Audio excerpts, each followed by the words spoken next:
Bonjour mes camarades. Je vous apporte le salut fraternel des membres des sections syndicales FO-INSEE du 92 et 57. Ces dernières m'ont demandé, Yves, de voter pour les rapports d'activité et de trésorerie. Au-delà des divergences d'appréciation que nous pouvons surmonter, mes camarades, ce congrès est devenu constructif pour définir un avenir combatif. Pour autant, si nous devons lutter, il s'agit de le faire de manière claire et constructive. Contre le nouveau gouvernement qui vient d'être élu, enfin si on peut parler d'élection, et pas en interne. Tendre vers une unité de revendication avec une plateforme revendicative définie, solide et combative, ça doit être nos visées demain lors des débats autour de nos prochaines résolutions. Ce seront nos feuilles de route. Aujourd'hui, l'avenir de notre maison Force ouvrière est entre nos mains. Et c'est à nous, et seulement à nous, de consolider notre confédération dans l'objectif de maintenir nos places respectives sur l'échiquier syndical.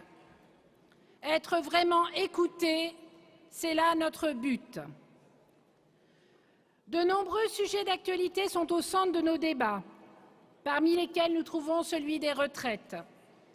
Yves a respecté le mandat sur le dernier, les résolutions sur le dernier mandat, et nous demanderons à Frédéric de respecter sur le prochain mandat, et nous n'en doutons pas, les résolutions sur les retraites.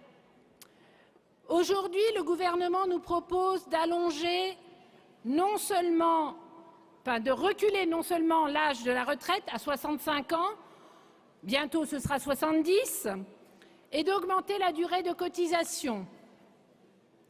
Mais aujourd'hui, là, trop c'est trop. Et 62 ans, c'est une limite à ne pas dépasser. Car pour certaines catégories de travailleurs aujourd'hui, confrontés à un travail pénible et difficile à réaliser, sans risque de dégradation de leur santé. À quand des camarades qui, à 60 ans, décèdent à 61 et 62 ans aujourd'hui? Donc imaginez si vous allez jusqu'à 70 ans, comme ça va être l'option après. À l'INSEE, en décembre 2019 et en janvier 2020, nos statisticiens ont effectué des études de prospective sur la viabilité sociale du système de retraite par points. Heureusement, le gouvernement a écouté non seulement ces publications, mais s'est rendu compte que c'était complètement aberrant d'aller dans ce sens. Aujourd'hui, un autre sujet central, et pour moi, il me touche de près puisque je travaille à l'indice des prix à la consommation à l'INSEE. L'inflation est galopante. Hier, l'indice provisoire est paru à 5,2. Quand mon responsable fédéral me disait il y a quelque temps on sera à 5,2 dans les services, on disait non, mais aujourd'hui il avait raison.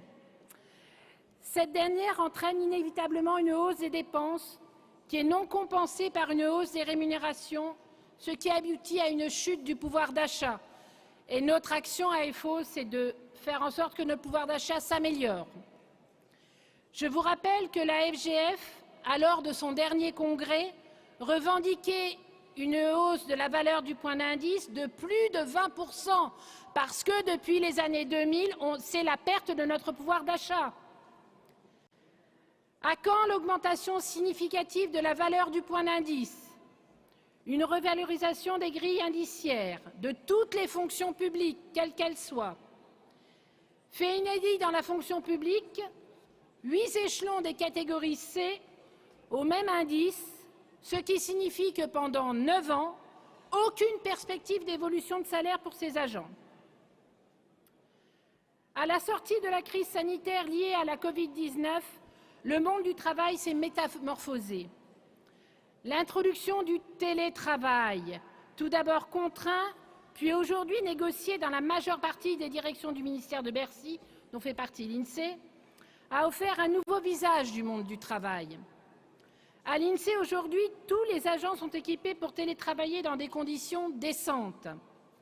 Simplement, je dirais que l'équipement matériel est une chose, mais un véritable accompagnement psychologique doit être développé pour que tous se sentent rassurés dans leurs nouvelles conditions et organisation de travail.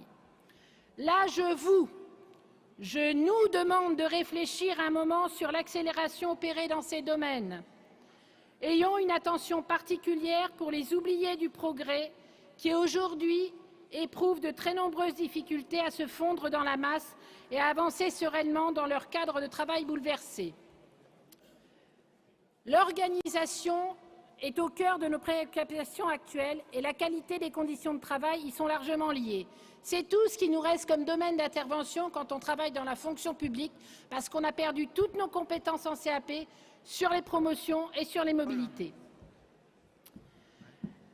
Avec la suppression des CHSCT dans la fonction publique, comme ça a été le cas dans le privé il y a 3 ou 4 ans, Une minute, ma camarade, s'il te plaît. oui, comment ferons-nous pour agir? J'en terminerai avec un prochain chantier qui va être vaste, c'est celui des élections professionnelles dans la fonction publique programmée en décembre prochain. Il faut attendre de la Confédération une implication aussi forte que sur les précédents scrutins sur ce chantier. Aujourd'hui, le monde a changé. Revendiquons ensemble pour que les valeurs force ouvrière soient toujours clamées dans nos environnements de travail, qu'ils aient pour cadre le privé ou la fonction publique.